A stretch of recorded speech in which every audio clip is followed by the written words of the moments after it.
Hello friends, welcome to the success Kendra. Friends देखिए, आज इस वीडियो में हम लोग बिहार मद्य निषेध का जो एग्जाम 14 मई 2023 को लिया जाएगा फ्रेंड्स, उसके लिए सीएसबीसी के द्वारा प्रीवियस ईयर में पूछे गए 65 इंपॉर्टेंट प्रश्नों को आज इस वीडियो में हम डिस्कस करेंगे। ये प्रश्न जो है आपके एग्जाम के दृष्टिकोण से काफ़ी इंपॉर्टेंट है, इसीलिए मैंने आज इस वीडियो को लेकर के आपके सामने आया हूँ। प्रीवियस ईयर में जितने भी महत्वपूर्ण प्रश्न हैं उनका सीरीज ऑलरेडी मैंने चला रखा है, मैं लगातार आपको कवर करवा रहा हूं। तो अगर आपने प्रीवियस वीडियोस को नहीं देखा है तो देख लीजिएगा, लिंक डिस्क्रिप्शन बॉक्स में आपको मिल जाएगा। मैंने इन सब का प्लेलिस्ट भी बना दिया है, आप चैनल पर चले जाइए और प्लेलिस्ट ओपन करके सभी वीडियोज़ को देख लीजिएगा। तो चलिए फ्रेंड्स, बिना देरी किए हुए सेशन आज के स्टार्ट करते हैं।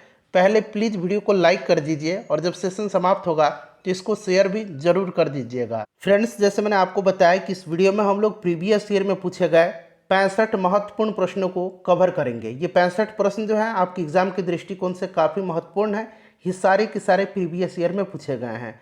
शुरू करते हैं आज का सेशन। पहला प्रश्न पढ़ेंगे कि उपसौर की स्थिति बनती है। देखिए, एक होता है उपसौर और एक होता है अपसौर। यहाँ मैं लिख देता हूँ, ध्यान से वीडियो को देखिएगा।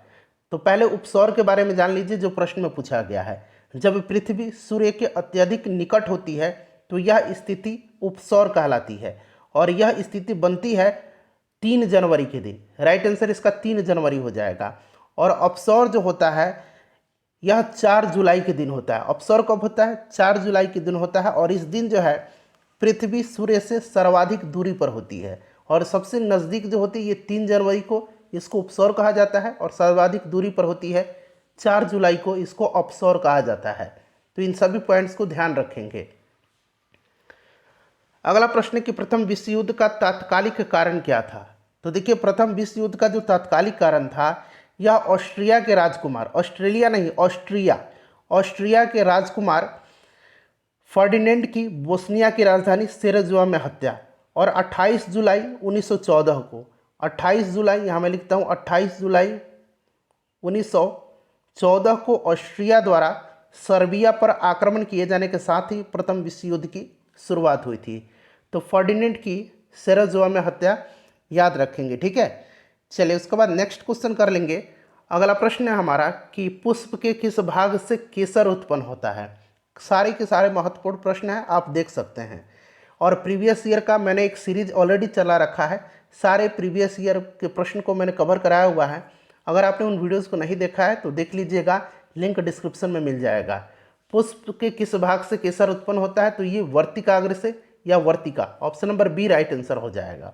अच्छा, अगर आपसे पूछा जाए कि पुष्प के किस भाग से लौंग प्राप्त किया जाता है, तो लौंग जो है यह शुष्क पुष्प कली से प्राप्त किया जाता है, ठीक है। शुष्क पुष्प कली से लौंग प्राप्त किया जाता है।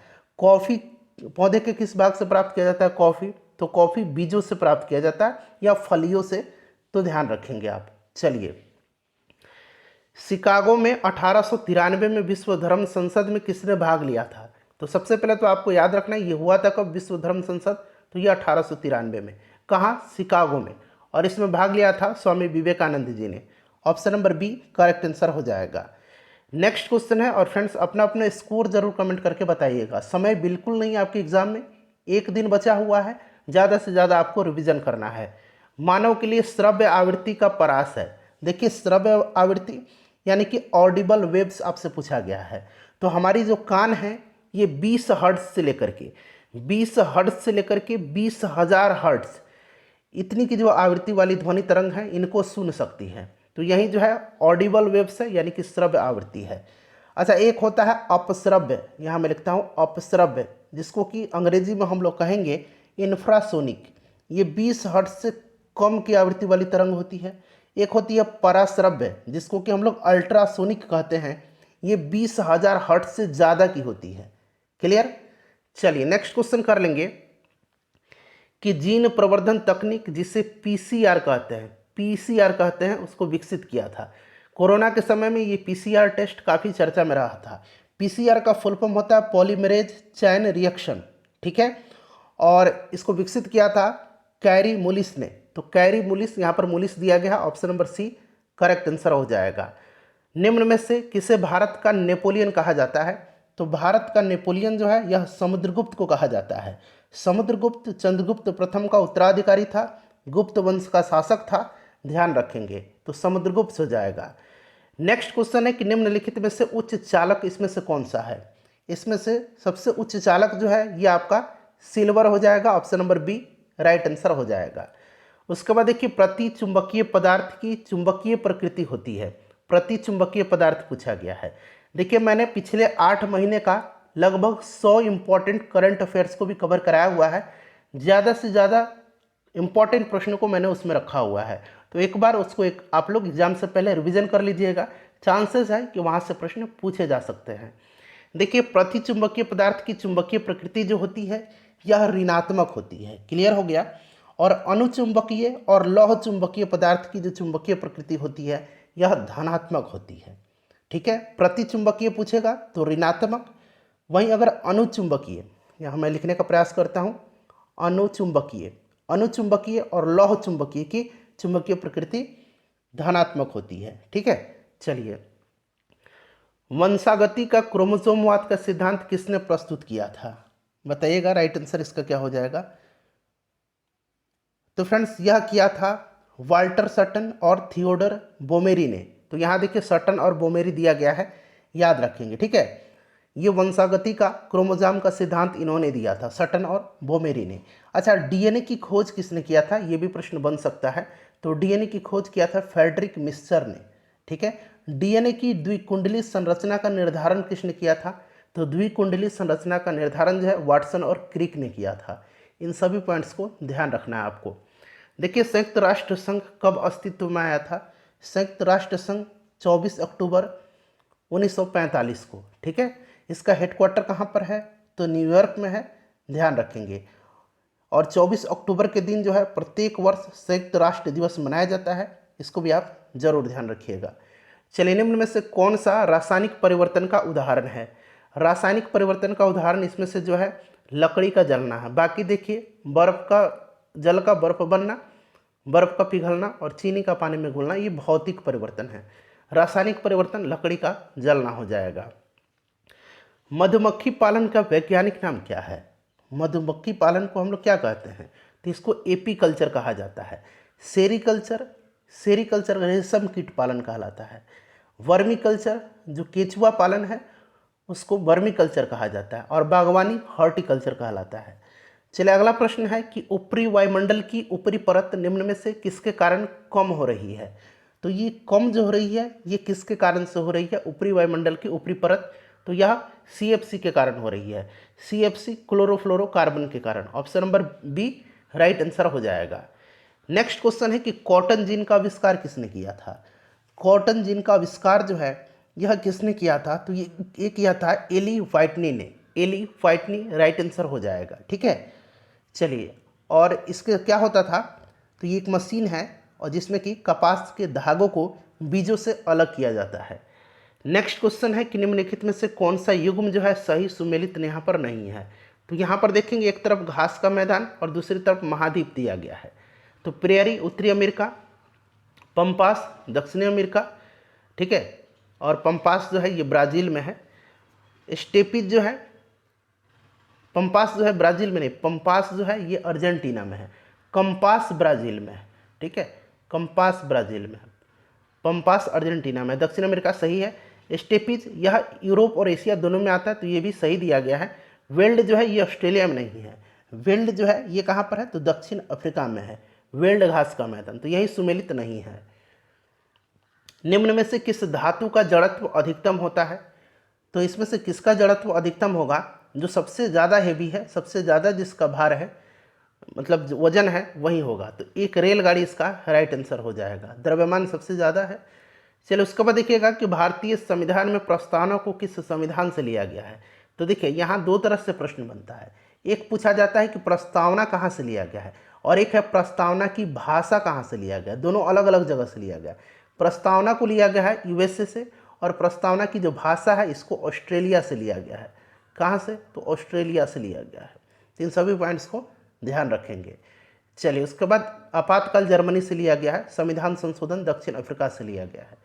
अगला प्रश्न है कि 2011 के जनगणना के अनुसार बिहार की कुल जनसंख्या कितनी है। बिहार की कुल जनसंख्या 2011 की जनगणना के अनुसार 40,99,452। ये आपको एग्जैक्ट याद रखना है। बिहार का अगर क्षेत्रफल पूछा जाएगा तो 94,163 वर्ग किलोमीटर, इसको भी आप जबान पर याद रखेंगे। चलिए अगला प्रश्न है कि 1857 की क्रांति के समय भारत का गवर्नर कौन था? तो उस समय गवर्नर जो था ये लॉर्ड कैनिंग था। सिंपल सा क्वेश्चन है। यह आखिरी गवर्नर जनरल और पहला वायसराय है, इसको भी आप ध्यान रखेंगे। चलिए उसके बाद देखिएगा कि किस भारतीय योजना का उद्देश्य तीव्र, अधिक समावेशी और सतत वृद्धि था? यह किस पंचवर्षीय योजना का जो है यह उद्देश्य था? तो यह जो आखिरी पंचवर्षीय योजना थी, 12वीं पंचवर्षीय योजना, जिसका कि कार्यकाल 2012 से 2017 तक रहा था, इसी की यह उद्देश्य थी। ऑप्शन नंबर सी हो जाएगा। ठीक है, faster, sustainable and more inclusive growth, ये जो था 12वीं पंचवर्षीय योजना का उद्देश्य था। ठीक है, यह देश की अंतिम पंचवर्षीय योजना थी, याद रखना है। योजना आयोग की जगह पर जो है नीति आयोग को लाया गया है। चलिए नेक्स्ट क्वेश्चन है हमारा कि वह द्वीप जिस पर चार्ल्स डार्विन ने फिंचेस पर जैव विकास के संदर्भ में अध्ययन किया था, उस द्वीप का नाम आपसे पूछा गया है जहां पर चार्ल्स डार्विन ने फिंचेस पर जैव विकास के संदर्भ में अध्ययन किया था। तो ये है गैलापागोस द्वीप। ठीक है, याद रखेंगे। अच्छा, डार्विन की एक पुस्तक है, कौन सी पुस्तक? तो उसका नाम याद रखेंगे, द ओरिजिन ऑफ स्पीसीज। ठीक है, चलिए उसके बाद देखिएगा कि बोमेन संपुट जो है यह किस तंत्र का भाग है? यहाँ पर तंत्र पूछा गया, तो ये जो है वृक्क इसी का एक भाग है, और वृक्क जो है यह उत्सर्जन तंत्र है। तो उत्सर्जन तंत्र बोमेन संपुट जो है यह उत्सर्जन तंत्र का हिस्सा है। अगला प्रश्न है कि निम्नलिखित क्षेत्रों में से किसमें बुशमैन पाए जाते हैं? बुशमैन जो पाए जाते हैं ये पाए जाते हैं कहाँ पर? तो ये दक्षिण अफ्रीका का कालाहारी मरुस्थल, वहाँ पर बुशमैन निवास करते हैं। अच्छा, एक पूछा जाता है पिग्मी जनजाति कहाँ पाए जाते हैं? पिग्मी जनजाति जो है ये कांगो बेसिन में पाए जाते हैं। कहाँ पर? कांगो बेसिन में पाए जाते हैं, इसको भी आप ध्यान रखिएगा। चलिए अगला प्रश्न है हमारा कि वास्तविक वस्तु का वास्तविक प्रतिबिंब निम्न में से कौन बना सकता है? तो फ्रेंड्स यह बना सकता है कौन सा? अवतल दर्पण। ठीक है, अवतल दर्पण। नेक्स्ट क्वेश्चन है हमारा कि कांच बनाने में उपयोग आने वाला मुख्य घटक कौन सा है? कांच बनाने में उपयोग में आने वाला जो मुख्य घटक है यह सिलिका है। कौन सा है? सिलिका है। उसके बाद देखिए न्यायमूर्ति पुंछी आयोग किससे संबंधित है? न्यायमूर्ति पुंछी आयोग किससे संबंधित है? तो 2007 में केंद्र राज्य संबंधों की समीक्षा करने एवं सुझाव देने के लिए केंद्र सरकार ने सर्वोच्च न्यायालय के सेवानिवृत्त मुख्य न्यायाधीश मदन मोहन पुंछी की अध्यक्षता में इस आयोग का गठन किया था। तो केंद्र राज्य संबंध हो जाएगा। अगला प्रश्न है कि नागरिकता संबंधी उपबंध संविधान के किस भाग में है? तो देखिए ये जो है भाग 2 में है, अनुच्छेद 5 से लेकर के अनुच्छेद 11 तक में। भाग 3 में मौलिक अधिकार है, भाग 4 में क्या है? नीति निदेशक है, और 1 में संघ और उसका राज्य क्षेत्र है। उसके बाद देखिएगा कि निम्नलिखित में से कौन सा पादप मलेरिया रोग की दवा का स्रोत है? तो मलेरिया रोग की दवा का स्रोत पूछा गया है। तो फ्रेंड्स यह जो होगा आपका सिनकोना हो जाएगा। सिनकोना पेड़ की छाल से जो है यह दवा बनती है जिसका नाम कुनैन है। क्या है? कुनैन या क्यूनोन, जो भी कहिए, क्यूनिन कहिए या कुनैन कहिए। ठीक है, सिनकोना पेड़ की छाल से यह बनती है। प्रसिद्ध भारत छोड़ो प्रस्ताव कब पारित हुआ? अब यहाँ पर जरा ध्यान से सुनिएगा। देखिए जुलाई 1942, 14 जुलाई 1942 को वर्धा में कांग्रेस की कार्यकारिणी समिति में अंग्रेज भारत छोड़ो आंदोलन का प्रस्ताव पेश किया गया, और 8 अगस्त 1942 को अखिल भारतीय कांग्रेस की बैठक हुई थी मुंबई की ग्वालियर टैंक में। वहाँ पर जो है भारत छोड़ो आंदोलन के प्रस्ताव को मंजूरी मिल गई थी। तो 8 अगस्त 1942 स्टार्ट हुआ था, 9 अगस्त 1942 को भारत छोड़ो आंदोलन। इसी दरमियान महात्मा गांधी जी ने करो या मरो का नारा दिया था। इन सभी पॉइंट्स को ध्यान रखेंगे। विश्व खुशहाली दिवस कब मनाया जाता है? विश्व खुशहाली दिवस, वर्ल्ड हैप्पीनेस डे जो है यह कब मनाया जाता है? तो फ्रेंड्स यह कब मनाया जाता है बताइए। राइट आंसर इसका क्या हो जाएगा? 20 मार्च के दिन।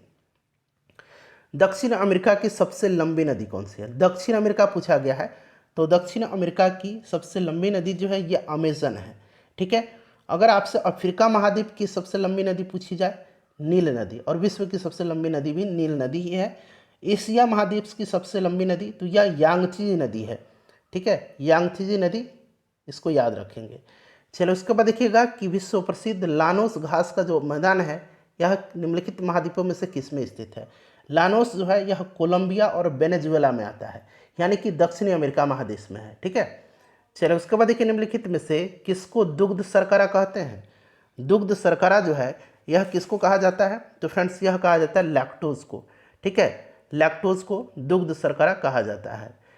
उसके बाद देखिए निम्नलिखित में से कौन सा अकोशिकीय जीव है? इसमें से अकोशिकीय जीव जो है यह इसमें से कौन सा है? तो विषाणु है।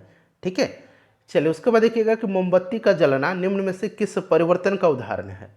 मोमबत्ती का जलना जो है यह भौतिक भी है और रासायनिक भी। एक तो जल रहा है, दूसरा वो पिघल रहा है, तो इसीलिए यह भौतिक भी है और फ्रेंड्स क्या है? रासायनिक भी है। तो option number C right answer हो जाएगा।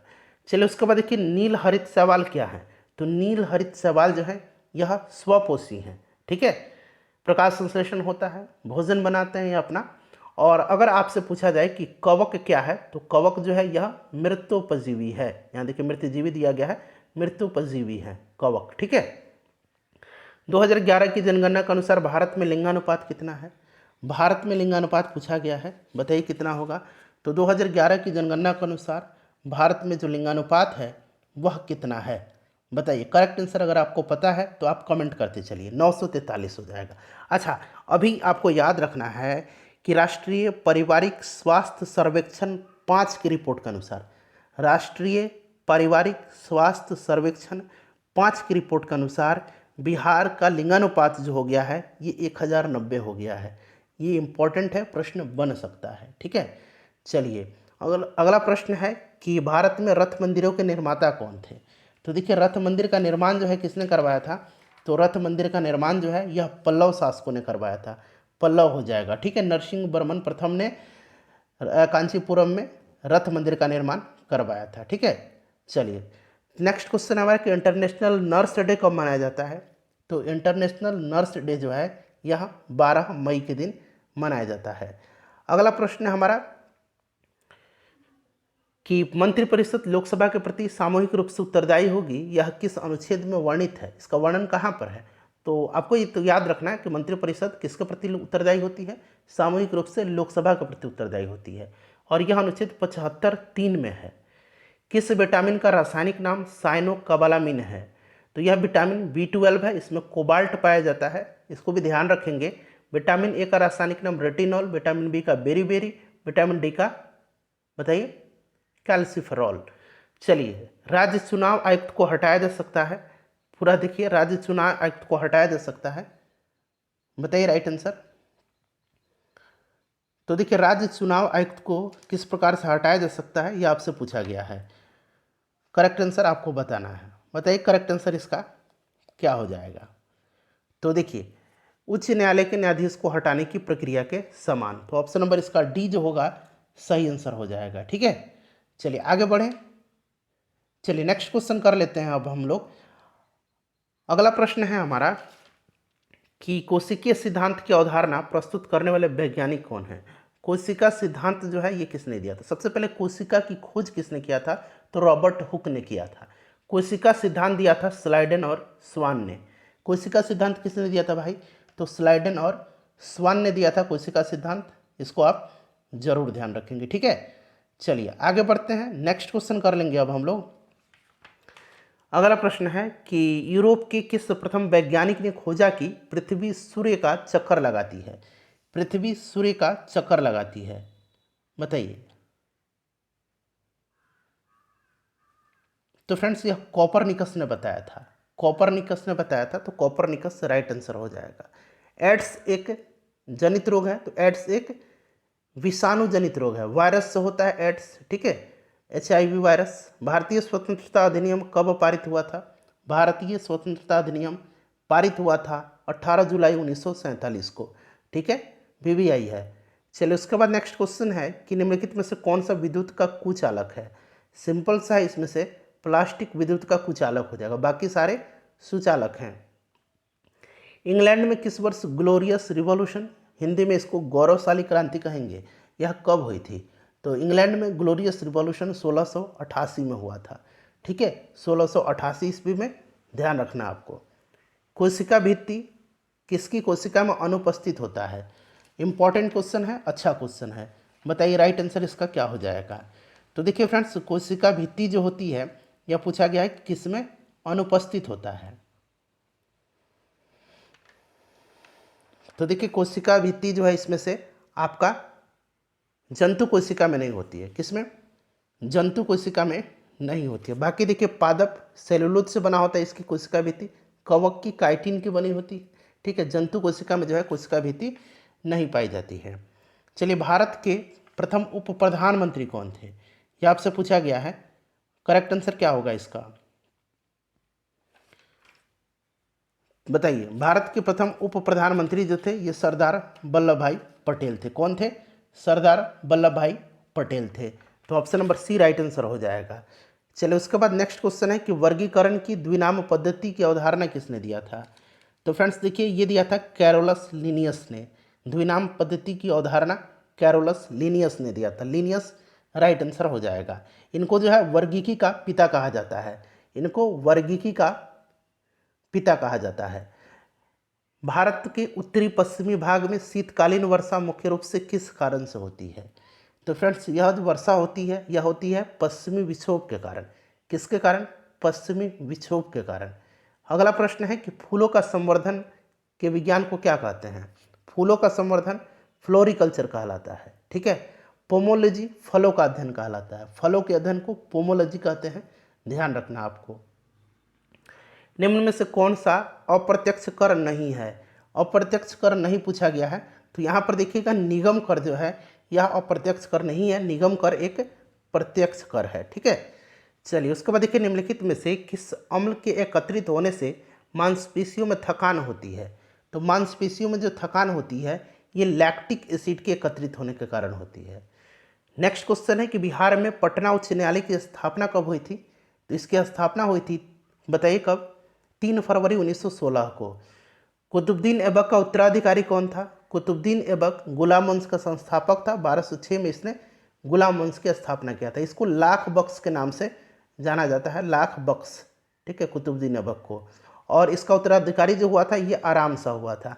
यह एक अयोग्य शासक था, इसकी हत्या इल्तुतमिश ने कर दी और फिर ये गद्दी पर बैठा।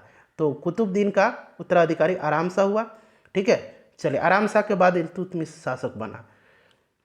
संघ और राज्यों के मध्य विषयों के वितरण में साइबर कानून किस सूची में आता है। साइबर कानून जो है यह किस में आता है। तो देखिए साइबर कानून जो आता है ना, यह आपका आता है अवशिष्ट विषय में। ठीक है, किस में आता है?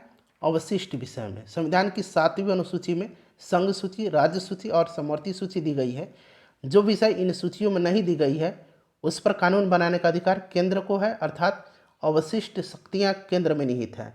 तो ये अवशिष्ट हो जाएगा, option number D right answer हो जाएगा। चलिए उसके बाद देखिएगा कि 2001 से 2011 यानी कि दशकीय जनसंख्या वृद्धि पूछा गया है। भारत में निम्नलिखित राज्यों में से किसमें सर्वाधिक जनसंख्या वृद्धि दर है। तो सर्वाधिक जनसंख्या वृद्धि जो रहा था ये मेघालय का रहा था। ठीक है, मेघालय का। नागालैंड में ऋणात्मक रही थी, इसको भी आप ध्यान रखेंगे। नागालैंड में ऋणात्मक जनसंख्या वृद्धि दर रही थी। बिहार में वह जिला जहां वर्ष 2001 से 11 की अवधि में सर्वाधिक दशकीय जनसंख्या वृद्धि दर अंकित की गई। तो यह जिला जो है यह कौन सा जिला है। तो यह मधेपुरा है।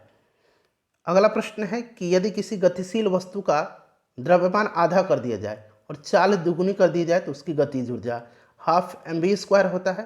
प्रश्न कह रहा है कि इसकी द्रव्यमान आधा कर दिया जाए, m/2 हो जाएगा, और चाल दुगुनी कर दी जाए यानी कि 2v² हो जाएगा। अब देखिए कितना हो जाएगा। तो हाफ m2 फिर गुना 2 दूना 4v² हो जाएगा। अब इसमें से क्या करिए, आप हाफ m और v² को बाहर लाइए। ठीक है, हाफ m v² को हम बाहर ला दिए तो अंदर कितना बच गया। अंदर बच गया नीचे 2 और ऊपर 4। तो 2 दूना 4 काट दीजिए यानी कि 2 गुनी हो जाएगी। सिंपल सा तरीका है। वास्को डिगामा ने भारत के समुद्री मार्ग की खोज कब किया था।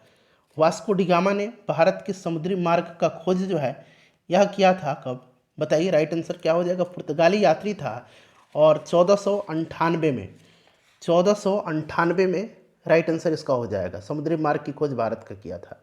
आखिरी क्वेश्चन है, 65 प्रश्न हमने कवर किया है। अपना स्कोर बताइए और इसका आंसर आप कमेंट करके बताइए। चलिए मैं बता देता हूँ सत्यशोधक समाज की स्थापना जो है किसने किया था। तो देखिए सत्यशोधक समाज की स्थापना जो है ज्योतिबा फुले जी ने किया था। और कब किया था? तो 1873 में किया था। 1873 इसका राइट आंसर हो जाएगा। आप लोग अपना स्कोर बता दीजिए, वीडियो को लाइक कर दीजिए और इसको शेयर कर दीजिए।